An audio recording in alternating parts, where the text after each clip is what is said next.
اعوذ باللہ من الشیطان الرجیم بسم اللہ الرحمن الرحیم رب اشرح لی صدری ویسر لی امری واحلل عقدۃ من لسانی یفقہوا قولی۔ نماز عید سے پہلے اور اس کے بعد نماز پڑھنے کی حیثیت۔ حضرت ابن عباس رضی اللہ عنہ سے روایت ہے کہ نبی صلی اللہ علیہ وسلم عید الفطر کے دن باہر تشریف لے کے وہاں 2 رکعت نماز عید پڑھی، لیکن اس سے پہلے اور اس کے بعد کچھ نہیں پڑھا۔ آپ کے ہمراہ حضرت بلال رضی اللہ تعالیٰ عنہ تھے۔ عیدگاہ میں نماز عید سے پہلے اور نماز عید کے بعد نوافل پڑھنے مکروہ ہیں، کیونکہ رسول اللہ صلی اللہ علیہ وسلم سے عیدگاہ میں نوافل پڑھنا ثابت نہیں۔ البتہ گھر آ کر 2 نفل پڑھنا آپ صلی اللہ علیہ وسلم سے ثابت ہے، جیسا کہ حضرت ابو سعید رضی اللہ تعالیٰ عنہ کا بیان ہے کہ آپ صلی اللہ علیہ وسلم نماز عید سے پہلے نوافل نہیں پڑھتے تھے، جب گھر واپس جاتے تو 2 رکعت ادا کرتے تھے۔ وطروں سے متعلق احکام۔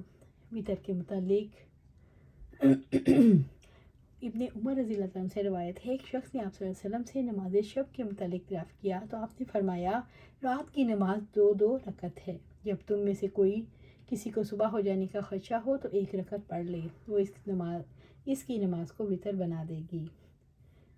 حضرت عبداللہ بن عمر رضی اللہ تعالیٰ عنہ سے نماز وطر میں 1 اور 2 رکعت کے درمیان سلام پھیرتے تھے، حتیٰ کہ اپنی بعض ضروریات کو پورا کرنے کا حکم فرماتے۔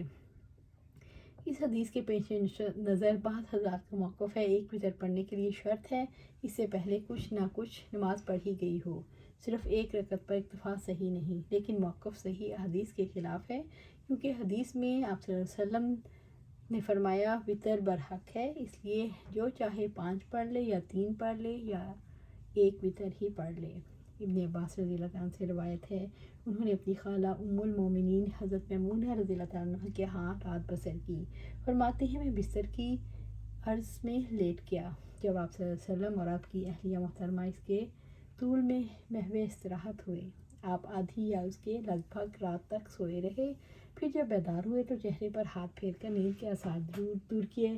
اس کے بعد آپ نے سورہ آل عمران کی 10 آیات تلاوت فرمائی، پھر آپ پانی سے بھری ہوئی آویز پرانی مشق کی طرف آئے، اس سے اچھی طرح وضو کیا اور نماز کے لیے کھڑے ہو گئے۔ میں بھی اسی طرح کرتا ہوا آپ کے پہلو میں جا کھڑا ہوا، آپ نے اپنا دایاں ہاتھ میرے سر پر رکھا اور میرا کان پکڑ کر اسے مروڑنے لگے۔ پھر آپ نے 2 رکعتیں پڑھیں، اس کے بعد 2 رکعتیں، پھر 2 رکعت، بعد ازاں 2 رکعت، پھر 2 رکعتیں پڑھیں، پھر 2 رکعتیں مزید ادا کیں، پھر وطر پڑھ کر آپ لیٹ گئے، یہاں تک کہ آپ کے پاس مؤذن نماز کی اطلاع دینے آیا تو آپ کھڑے ہوئے اور 2 رکعتیں سنت فجر پڑھیں، پھر باہر تشریف لے گئے اور فجر کی نماز پڑھائی۔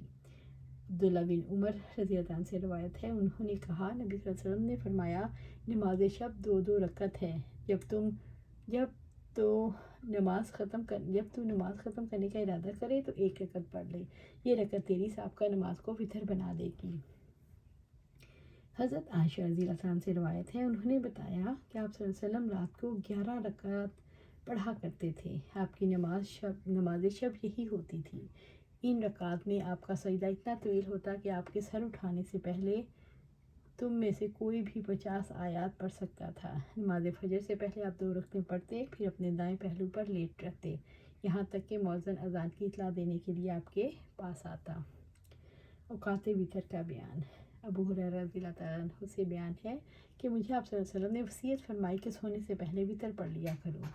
حضرت انس بن سیرین سے روایت ہے، انہوں نے کہا، میں نے حضرت ابن عمر رضی اللہ عنہ سے دریافت کیا کہ نماز صبح سے قبل 2 رکعت کے متعلق آپ کا خیال کیا ہے، ہم ان میں لمبی قرات کر سکتے ہیں؟ انہوں نے جواب دیا، نبی صلی اللہ علیہ وسلم نے نماز شب 2 رکعت پڑھتے، پھر آخر میں 1 رکعت پڑھ کر اسے طاق بنا لیتے۔ صبح کی نماز سے پہلے 2 رکعت تو اس طرح ادا کرتے گویا اذان یعنی اقامت کی آواز آپ کے کان میں پڑ رہی ہے۔ عائشہ رضی اللہ عنہ سے روایت ہے، انہوں نے فرمایا، آپ صلی اللہ علیہ وسلم نے رات کے ہر حصے میں نماز وطر ادا کی، بالآخر آپ کی نماز وطر وقت سحر تک پہنچ گئی۔ نبی صلی اللہ علیہ وسلم کا اپنے اہل خانہ کو وطر کے لیے بیدار کرنا۔ حضرت عائشہ رضی اللہ عنہ سے روایت ہے، آپ صلی اللہ علیہ وسلم نے فرمایا، نبی صلی اللہ علیہ وسلم تہجد کی نماز پڑھتے رہتے جبکہ میں آپ کے بستر پر لیٹی سوئی ہوتی، جب آپ وطر پڑھنے کا ارادہ کرتے تو مجھے بیدار کر دیتے تو میں بھی وطر پڑھ لیتی۔ اللہ سبحانہ تعالیٰ سے دعا ہے کہ ہم جو بھی قرآن و سنت سے سیکھتے ہیں اس پر عمل کریں. ہم بھی اپنے اندر تہجد کو پڑھنے کی کوشش کریں، تہجد کو اپنی زندگیوں میں لائیں. اور جب تہجد پڑھیں، رات کو نہ پڑھیں، عشاء کی نماز کے بعد وتر نہ پڑھیں، بلکہ تہجد کے ساتھ پڑھنے کی کوشش کریں. اللہ سبحانہ تعالیٰ سے دعا ہے جو ہم قرآن و سنت پڑھتی ہیں ہمارے دلوں میں اتر جائے، اس کو ہمارے عملوں میں اس کا اظہار فرما دے اور ہمیں اس پر جما دے. آمین یا رب العالمین.